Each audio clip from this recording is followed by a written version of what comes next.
What's up, guys? This is Logic. This is my Raw review for August 12th, 2019. And before I get into anything, guys, if you guys hear a motorcycle in the background, I apologize. This douchebag has been driving his motorcycle up and down my block for like 5 times straight, and it doesn't seem like he's going to stop. So if he drives around and you guys hear it, I apologize. I really hope he doesn't come around this time because I've been recording this. I tried this like 4 times and I don't want that sound in the background, but now I'm giving up. Whatever. Anyways, the Raw we got tonight was disappointing. This is the post show of SummerSlam, the first Raw after SummerSlam, and it disappointed completely. It was 3 things that were good about the show, but majority of the show was complete garbage. You could have missed the show. You would have missed nothing. And yeah, just a worthless show. So it's kind of good for me since I just finished my SummerSlam review. So like my SummerSlam review will be up. Once you see this, my SummerSlam review will be up. So guys, check that out. I just got my opinions on the matches and how the overall pay-per-view felt. It wasn't that good, but check out my review on it. And for this being the post SummerSlam Raw, we're gonna have more viewers than normal because SummerSlam is basically the WrestleMania of the summer, basically. And since we're gonna have more viewers, WWE needs to show viewers why they need to be watching week to week, but they don't do that. They basically gave us a garbage show with a couple sprinkles of good things, but barely. So this show was a failure in my part. They had basically a good match. A matter of fact, a fantastic match with Drew McIntyre and Cedric Alexander. I hope these guys get showcased more. Definitely Cedric Alexander showed out tonight. Drew McIntyre, you already know he will be a top guy one day. But Cedric Alexander, this was a standout performance for him. I hope WWE realizes what they have.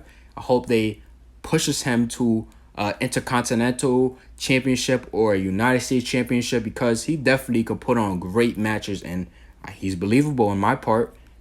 What I will say about him is he doesn't really have much of a character, but they have to build on that. I don't know. I just hope that they don't ruin this. And he basically had the crowd on their feet tonight. So another good thing is that we have the return of Sasha Banks, and she's finally heel. Yes, we finally get the NXT version of the boss, finally. So I'm going to get into the Sasha business later, but the next good thing that we had on the show was the announcement of the King of the Ring, the return, finally. Where has King of the Ring been in all these years? WWE has not done King of the Ring. Where has it been? Now, I heard something about Vince McMahon not liking tournaments. So this is probably a Paul Heyman and Eric Bischoff thing. But I'm hoping the King of the Ring is really successful. But I really want to get into the King of the Ring stuff right now because this is like a concept I'm really excited for. I wish we had this every year. This will just give the superstars something to do. So apparently there's 16 competitors in this tournament, and the King of the Ring has definitely been missed. I really wish this was just every year. I already said that, but I just need to emphasize that this needs to be every year. This is something that's just can make a star. I hope they make a new star in the process. So the tournament will start next week on Raw. I hope it's 8 men from Raw and 8 men from SmackDown. This needs to feel important. WWE usually doesn't put effort in making matches on Raw and SmackDown exciting or intriguing because the superstars majority of the time are fighting for no reason. Like example, the War Raiders tonight beating up jobbers again. How many weeks are they going to fight jobbers? Another one, the Revival facing the Lucha House Party. No reason for them to be fighting. Another one, No Way Jose versus Bobby Roode or Robert Roode. Another one. That's 3 matches on this card. And there are more matches that are meaningless. So those are my examples. WWE doesn't book these wrestlers to fight for something. They just fighting just to fight. No reason at all. But now this tournament gives everyone a chance to put their best foot forward, and every match needs to be above good. We need great matches where superstars can just show us how much they want to win this King of the Ring tournament. Now, there's no prize except for being crowned king. There's no prize being announced yet, but I'm hoping if you're on SmackDown and you win the King of the Ring, I hope you get a title shot for the WWE Championship. And if you're on Raw, I hope you get a Universal Championship title shot. Now, I don't know which pay-per-view will be at. Whatever. They can name any date. But I hope that's what's in store for the winners. I hope that's the prize because that will make sense and that will just make it important, make it prestigious. So this concept is just, it will freshen up the overall feel of Raw and SmackDown because it's, dull, boring. Example, like tonight, meaningless matches. And oh yeah, by the way, I want time limits. I want time limits on each match. So, example, say if two competitors go past the time limit, then they both lose, and whoever is supposed to face them in the next round gets a bye. Isn't that smart? That's smart to book a heel in that position. That's real smart. Now, if WWE is smart, they will do that. But I don't know. We will see. They just have to make this important and just make it must-see TV. So, honestly, if I was to go with a pick, there's a couple guys I would definitely pick. But someone I undoubtedly see as a king right now is Andrade Cien Almas. This guy, King Andrade. It has a ring to it. It has a real nice sound to it. I can see him wearing the crown, wearing, the robe. And he has Selena Vega with him. So I can see her coming around talking about he's the king, just hyping him up. He's a good competitor to be in a match and to win it all. I believe he should be in a WWE Championship match, but I don't know how they're going to book this. Obviously, I could be completely wrong. That would be my personal choice because I think he deserves it. But yeah, I'm real excited for King of the Ring. I hope they don't fail us this time. I'm not expecting much because it's WWE and they tend to fail and disappoint all the time like this show. But I'm hoping that we get something good. So we open up Raw with our new Universal Champion, Seth Rollins. He makes his way down the ramp. The crowd are chanting "Burn It Down." And I'm not going to lie, he got a pretty good reception. They're still in Toronto, so the crowd is pretty hype after that match with Lesnar. But I have to say, there was some bulls. There are still some people that don't believe in Rollins, like myself. I still can't buy into Rollins. I just feel like he needs a good feud to put him back in our graces. Like, the match with Lesnar was good. I made everything back well, kinda. But he needs to just consistently have good matches with a good opponent. And right now, they don't really have any credible heels to face Rollins for the championship. Rollins is out there and he says he doesn't know any other way to do it but to be honest. Last night, he didn't know if he had what it took to beat Brock Lesnar. The last few weeks have been the toughest stretch of his career. Last night, he walked down the ramp not 100% and faced Brock Lesnar. Lesnar is everything they tout him to be. Lesnar is a beast and the crowd chants Beast Slayer. Rollins says, last night the crowd came alive and took him to a place he's never been in his entire life. They took him to a place he couldn't go alone. Only they can go to the place together. At that moment, he knew he had what it took to slay the beast. Rollins remembers that he's Seth freaking Rollins. That's why he's standing here as the Universal Champion. So, after this, we hear AJ Styles' music's play, and he comes out with the club or the OC, Luke Gallows and Carl Anderson. And AJ is, the cocky heel, and basically, AJ goes up to him and congratulates him. So AJ says that Seth doesn't have to worry about Brock Lesnar anymore. He has to worry about the man standing in front of him. Styles says ever since that he's come to his senses, he has a lot to prove. Styles wants to challenge Rollins to prove he's the much better champion than him. So Rollins, he smirks. He said he had a ton of respect for AJ, but he doesn't have a lot of respect for him anymore. He lost his respect. So Rollins says he isn't going to back down from a fight, and he accepts the challenge. The crowd, they cheer. AJ goes for a handshake, right? Rollins, he declines it because he sees the OC still in the ring, Luke Gallows and Carl Anderson. So AJ tells Luke Gallows and Carl Anderson to leave the ring. Then they shake hands, right? And AJ, obviously being the heel, the OC get back on the apron and they like scare Seth Rollins, faking an attack, acting like they're about to hit him. But then AJ basically said, "Oh, you should be afraid. You're scared. Look at him. Whatever." The heel thing to do. So now we have the main event set: Seth Rollins versus AJ. So basically, they set up Rollins and AJ to set up Braun, teasing he wants a shot for the Universal Championship later on. And I'm not liking this because Braun, to me, his stock is the lowest as possibly can be. They try to push him, then they stop his push, then they try to push him, then they stop his push, then they have him fight. I don't even know. I don't even remember these guys' name, but the WrestleMania Battle Royal, they have these two goofballs. That's Braun's main feud. Like, come on.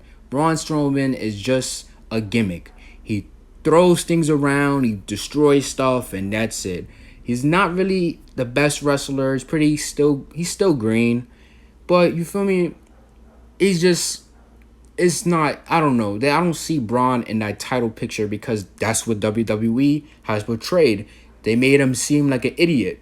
They make him just not be dominant when he should be dominant. So it doesn't make sense for Braun to be the one that's challenging Seth. We also don't have any heels built up. Now, this is the thing. WWE has no heels at all except for AJ. That's why I think this makes sense a little bit for AJ to challenge Rollins, but there's no heels built up except for AJ. Who else is on Raw right now that's a credible heel? I can't think of many because there really isn't any, to be honest. So I know they're not going to do AJ and Seth at Clash of Champions because clearly it's going to be every title on the line. That's kind of the theme of the pay-per-view.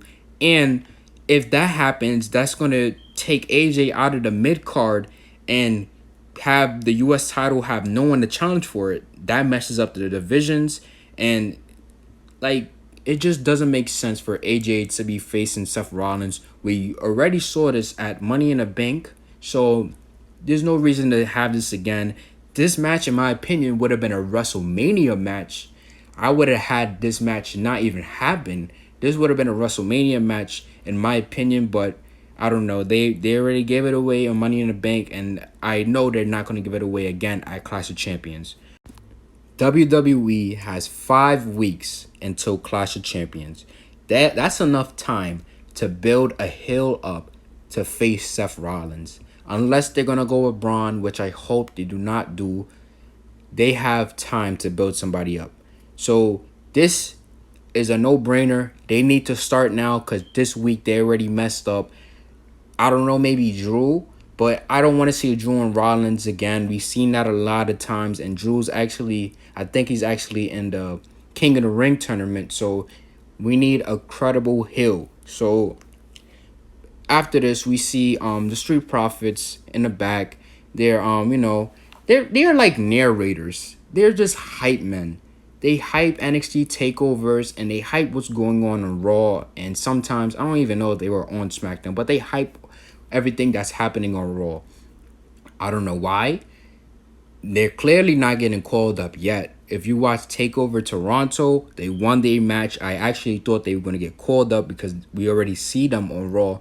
But whatever, they're hyping up AJ and Seth. We see Angelo Dawkins like sleeping basically. He says he's dehydrated from the SummerSlam after party. Then we see Sami Zayn come up to them and say that this place will suck the souls from you. Now, I'm not going to lie. Watching Raw sucks the soul out of me. Raw is just too long. 3 hours of wrestling.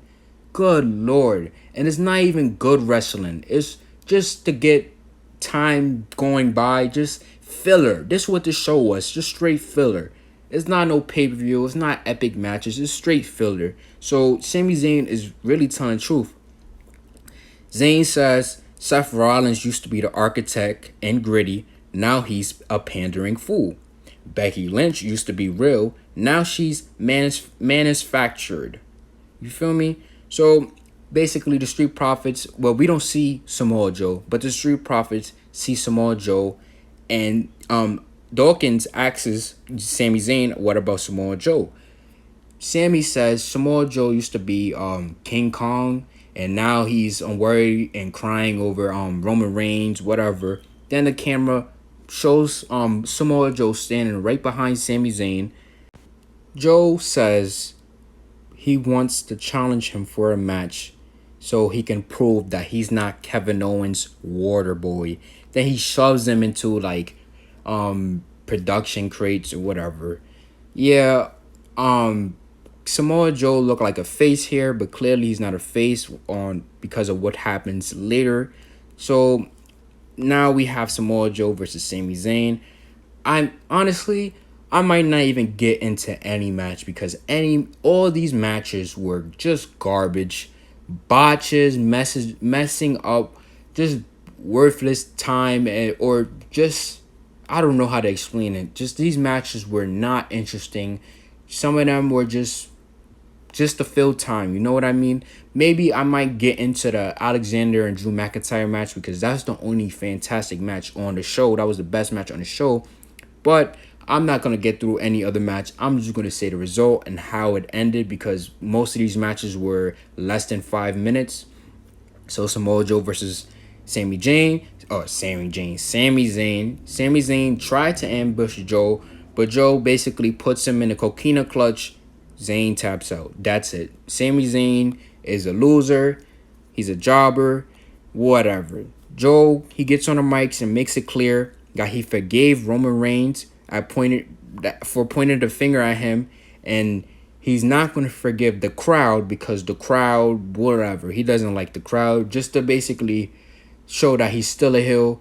Doesn't matter if he's heel or not. I'm still going to be chanting Joe when he comes out because I love Joe. Joe is a monster. I'm not expecting him to be a babyface. That's Samoa Joe. He's a monster. He's a killer. This is how he's just going to act. So either way, to me, he's a tweener. So now we have another meaningless match. I can't lie, The Miz is garbage. It's not just The Miz, it's his babyface character. The Miz is, when he portrays a babyface, it just seems so unnatural, not realistic. It seems so fake. And I know, this is wrestling, I know. But when he does it, it just seems so fake. I can't get behind him. It's written all over him. It says heel. He's not a face. So I don't know why they still doing this face thing. I can't wait for him to turn heel again. I know it's going to come because this face thing is not going to last too long. Whatever. Dolph Ziggler is the biggest jobber of all time. He should have never came back because he's literally in the same position he was when he left or before he left. And he might have a new gimmick. This might be his gimmick right here. So basically, Ziggler comes out wearing street clothes. He doesn't have his ring gear on. And he basically says, oh, Miz, his whole plan was to have Goldberg to attack him because he's a coward. Whatever. Ziggler just talks and basically says it was Miz's plan that to have Goldberg attack him so he couldn't fight him. He's a coward, whatever. So Ziggler basically ambushes Miz from behind, and basically the ref gets in the ring and the match starts. Now this doesn't make sense because Goldberg murdered this guy last night, technically 2 nights ago. He murdered this guy. He should be in a hospital bed in Toronto right now. Why is he wrestling? Why is he faking an injury and then coming out attacking Miz? No, he should really be hurt. He sold that spear like he died. You guys can watch a GIF. I watched the GIF on Twitter.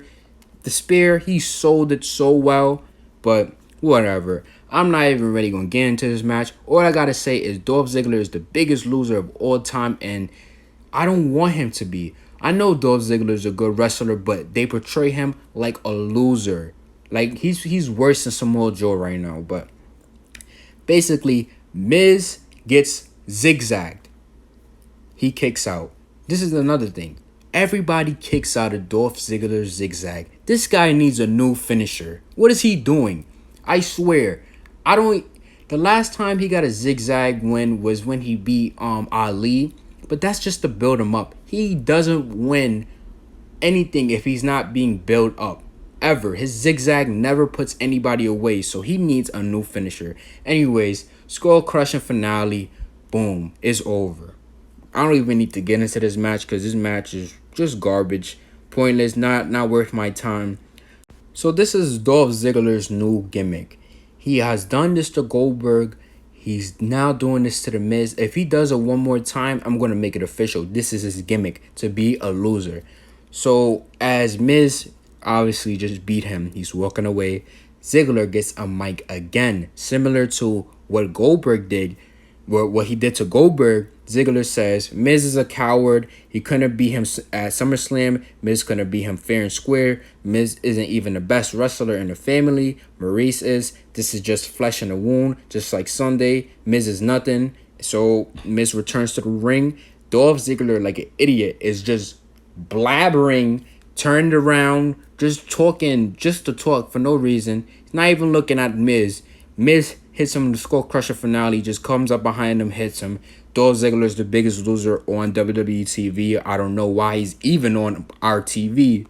Okay, so now we have Elias, and Elias is basically there for no reason. He says that, Edge attacked him on SummerSlam. He was interrupted. He counted down for someone to interrupt him because he knows it's something cool to do. He counts down, no one comes out, so he's about to play his song. Ricochet cuts him off and says it's not cool to interrupt him. You just suck. And Elias says, coming from a guy dressed as a comic book character, whatever, I want to fight you in a match. Who cares? I don't know why this match even happened. Now, I get it. You got to give Ricochet a win, make him look strong against the heel, but really, Ricochet can wrestle with anybody, but he cannot he's not like a leader. Ricochet is not a leader. Ricochet is like, I want to say he's like a follower either, but Ricochet is not going to lead the match with Elias. Ricochet is not going to lead Elias to a good match. We all know Elias's wrestling skills, and Elias actually botches one of Ricochet's signature moves, so you can just tell this match is horrible. Pointless to even be on TV, whatever. Ricochet wins. Alright, so Rey Mysterio versus Andrade. 2 out of 3 falls. This match, pointless. This match was so dumb. Why we're seeing it again. Now, I praise this match. I enjoy these two together in the ring, but don't overexpose them. We don't need to see them every single week.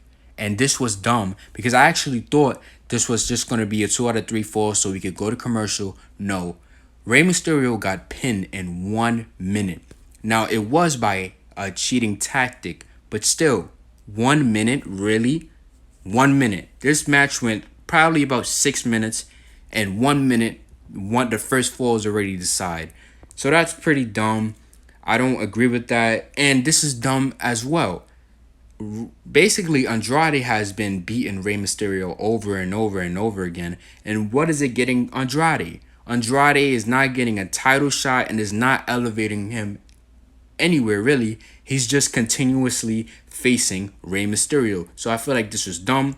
Basically, Andrade gets 2-0 in the 2 out of 3 falls. Rey doesn't even get a fall. I feel so bad for Rey. I heard it's because he's about to leave soon. He had a contract where he had a 2-year contract, and basically in 18 months, if he did not like the booking, he can basically leave. I guess he already told Vince or told somebody that he's not staying, so I'm guessing they're going to use him as much as they can to put people over, that he's really putting Andrade over, and yeah, he's probably not going to win a match anytime soon. So I feel bad for Rey, but hey, this is just not doing nothing. This is not elevating Andrade or Ray, so this is just pointless. All right. So I have no problem with a legend putting over a superstar, but they're forcing this at this point. They're getting to the point where it feels a little bit like Roman Reigns push. They're forcing it.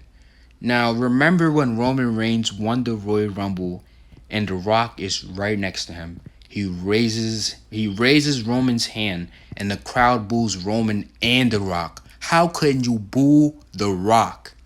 Because the man Roman was not wanted. Now, I'm not gonna lie. Like I said, Seth Rollins, his ovation was pretty well. Not too many boos, but there definitely was boos. So this is a little forced. Basically, I'm not even gonna run down what Stone Cold really said. I'm just gonna go off the top of my head. Michael Cole asked him, "Oh, how was Seth Rollins' match?" Stone Cold said he was very impressed. He says that this is what he is, this is what he does, and now he finally figured out what Seth freaking Rollins is, whatever. He's basically promoting Seth Rollins. This guy, Stone Cold, who doesn't know who Stone Cold is? Who doesn't love Stone Cold? When there's somebody, this is like just switch the places with Roman. Imagine Stone Cold said that Roman had a great match when everyone hated Roman and everyone was booing Roman.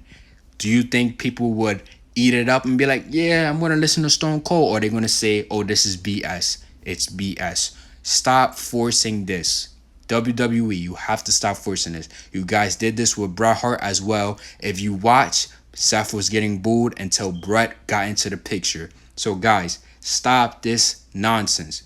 Anyways, they just promoted Steve Austin's new show, whatever his show is. It's straight up Steve Austin, I think it is.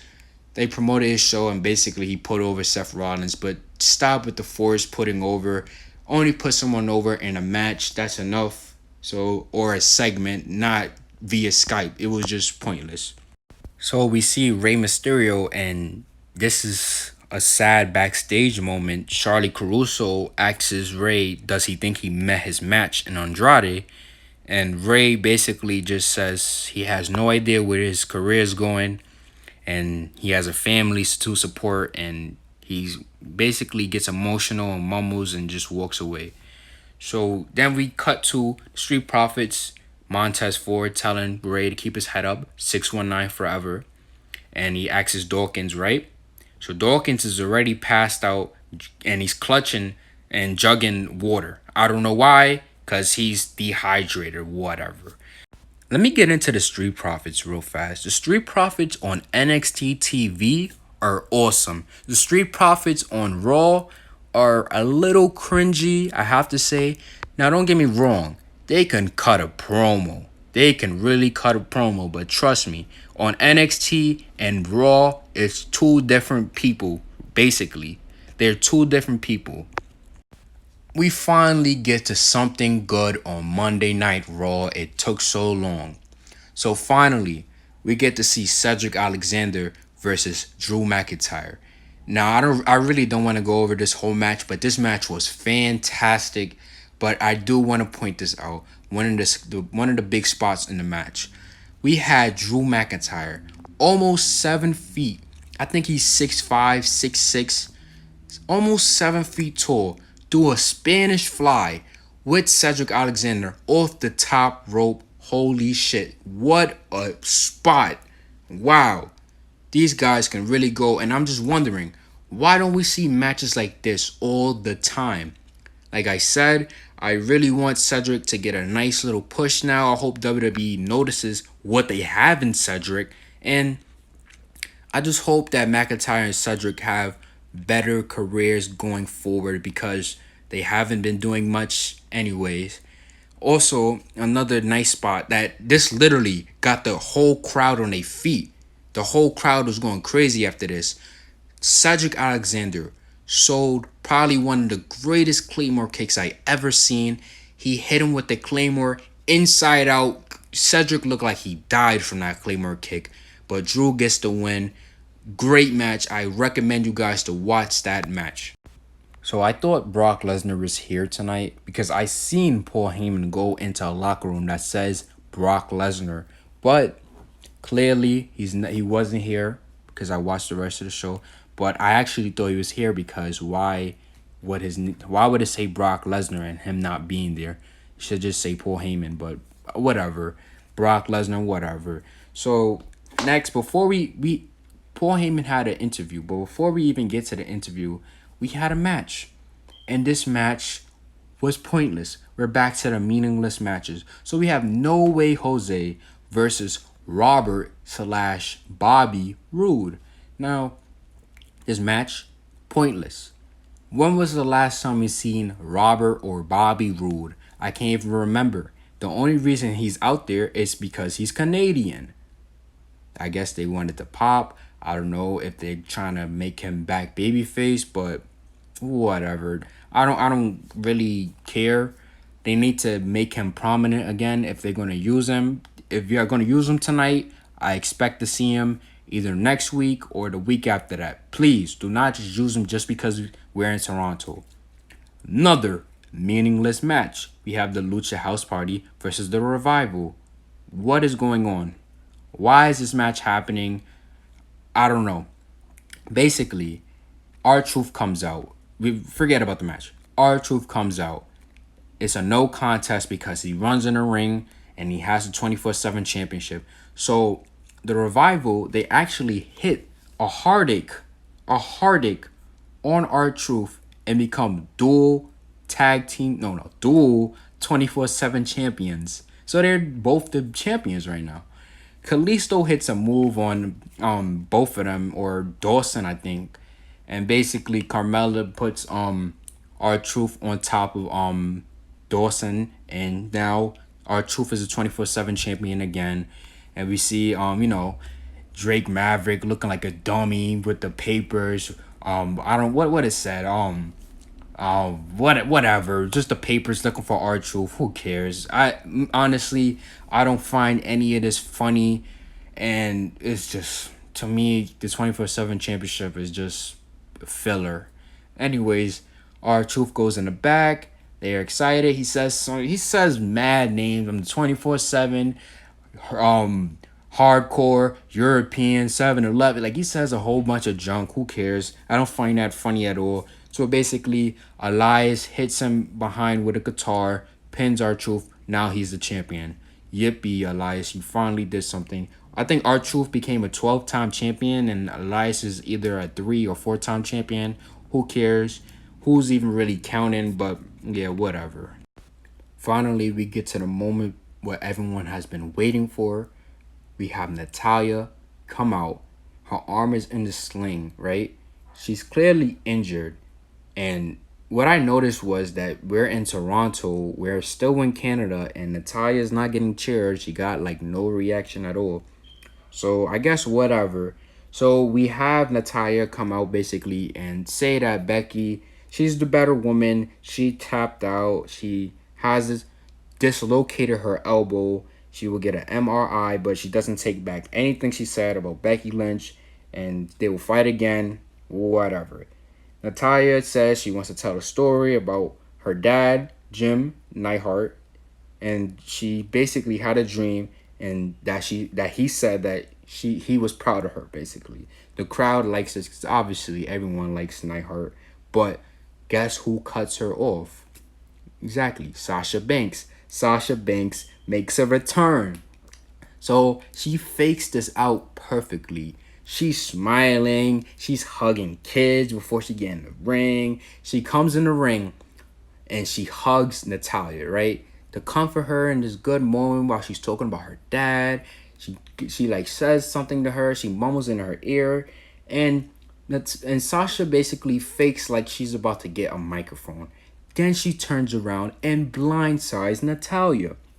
She so then I was marking out for this. I was like, wig. Finally, the boss was actually a wig. And Toronto was marking out too. Toronto like was actually saying, thank you, Sasha, for Natalya getting beat up. Now she's basically vicious. Canada is like her. Bizarro elbow. World She had puts her in a quotation hammerlock. marks, She throws her Bizarro into the World, turnbuckle. and they Throws cheer her for the heels, outside. but still, this Throws her was into the awesome. steel We see steps a few Sasha Banks times. finally And come back, and now basically, she she's a grabs a heel. chair. So how can you not So get after excited? this, But Becky basically, Lynch she comes out for the attacks save. Natalya viciously. And She's Becky Lynch attacking and her her start to brawl. injured Sasha elbow. gets She's out the throwing her ring. into the steel Lynch gets out steps, the and she ring. grabs a And chair. then basically, As she grabs the chair, Becky Lynch comes out for the dominated save, by apparently. Sasha and gets beat. I know that Becky Lynch is a babyface, but you just fought Natalya. Why are you saving her? Why do you care? That's a logic gap. Makes no sense. Anyways, they start brawling, and Sasha gets the upper hand, and she viciously beats down Becky Lynch over and over and over and over again. Then she sends her into the steel steps. So we got the boss back. Finally, this was great. She was smiling. She looks great. Trust me. Now I'm concerned about it a little bit because I don't want them to mess nothing up with Sasha because this is legit competition for Becky. Becky now has competition. Now, Becky has been making tweets about Sasha. She said that Sasha took her ball and went home, but I don't know if WWE is gonna book this correctly. I don't think Sasha thinks WWE is gonna book this correctly. I don't. If I would have booked this, I would have made it. I would have made Sasha come back and not fight Becky right away because I feel like this is rushing a good story. This could be a WrestleMania match. Actually, this is a dream match. So I feel like they're rushing it, but they're only rushing it because I feel like Sasha Banks wants to have this match now because she just doesn't trust WWE with any long term planning or anything. WWE, she wants to get this done now so she can guarantee that she has a good match with Becky Lynch, and I can't wait for it. So it's kind of bad because she complained, she went away, now she's getting a title shot. Well, it's not official, but that's what it's leading into. But still, you can't lie. Who else was Becky gonna face? Now Becky has legit competition. So my poor War Raiders or Viking Raiders. No, they're the War Raiders. The poor War Raiders are still fighting jobbers. How long are they going to fight jobbers? It's coming to the point where I'm not caring about the War Raiders anymore because they're not fighting anybody with competition. Where's AOP? That's what I want to see. I want to see the War Raiders versus AOP. Can we have that feud, please? Obviously, they're both heels, but the War Raiders were baby faces before. Turn them babyface, give them the war chant, call them War Raiders, let them be lit, but whatever. This is the main roster. They're never going to be the same. Sadly enough, yeah, whatever. They just squash these jobbers again. So the women's tag team champions, pardon me, the women's tag team championships are on the line. We have the Kabuki Warriors versus Alexa Bliss and Nikki Cross, the champions. Yeah, I won't say buried, but come on. Come on. Now, I know I don't want titles to flip flop, but why do you give it to Alexa Bliss and Nikki Cross? I know they might be popular, but they're not a legit team. Basically, this sums up every match that they have in a tag team position. Alexa Bliss normally starts it off, tags in Nikki Cross. Nikki Cross does all the work. Alexa Bliss tags in. She hits Twisted Bliss and she gets the pinfall. What? What? This is just dumb. Clearly, they're still trying to push Alexa Bliss for some reason. I don't know why. I do know why, but it just doesn't make sense.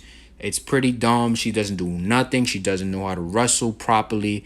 Now, this is not me hating on her. This is just what I see. She's not a good wrestler. She just does acrobatics, flips and stuff. Anybody that's an athlete can probably do that. Not anybody, you know what I mean. But like majority of the wrestlers that's on the main roster can do that. So what's so special about you? Your look, I don't get it. Her popularity, I don't get it. Whatever. She's not my favorite. She's overrated. Whatever. They basically buried Asuka and Kairi Sane. And by the way, Paige wasn't there. I think she has neck surgery, so she wasn't managing them. So they lose. I don't know why they lose. Why was this match even happening? Makes no sense. Another filler match, and yeah, whatever. Finally, we get to the end of this show, and this was longer than I expected. This is going past 40 minutes now. Why is this taking so long? I didn't even go through the matches, but anyways, AJ Styles versus Seth Rollins, champion versus champion, DQ finish, of course. So the club, they start beating up Seth Rollins. Ricochet comes in for the save. So clearly, Ricochet and AJ Styles, their feud is not over. Well, that's what I think is leading into. Their feud is not over. And still, they're still outnumbered. Ricochet gets taken out. Then Braun Strowman comes in, takes out the club, takes out AJ Styles, goes outside, hands the title over to Seth Rollins, and basically shakes his hand. And the way he grabbed the title, he was looking at it like, "Oh, I want this. Okay, here's champ." I don't know. The way it seems like Braun is gonna be the next to face Seth. So not excited about that. I don't think Braun is built up or ready for that because they push him, they stop pushing him. They push him, they stop pushing him. To me, he's an idiot, not the real life guy. The character, the booking of the character, he's an idiot. So I don't think he deserves the championship. I want to see Seth Rollins face another heel. Build another heel or turn Seth Rollins heel. Do something, please. I know they're not going to turn him heel now because he just beat Brock Lesnar, but do something. So, guys, that was my Monday Night Raw review. Pretty bad show. I really did not even want to go over this, but I had to get this out. I just did a SummerSlam video, so that will be out on Tuesday, which is today. This will be out on Tuesday, which is today. So, guys, you're going to get a double upload. Hope you guys enjoyed it. Follow me on Twitter at Logic is Key, YT. You can see what I'm live tweeting and watching the show. You can see my opinions and what I think is good and bad about the show. Like, subscribe, comment. You guys know the deal. The more likes, the more subscribers, the more comments I get, the more YouTube is going to push my video out. Then I could build my audience more. And yeah, guys, that's it. Thank you guys for listening to my show.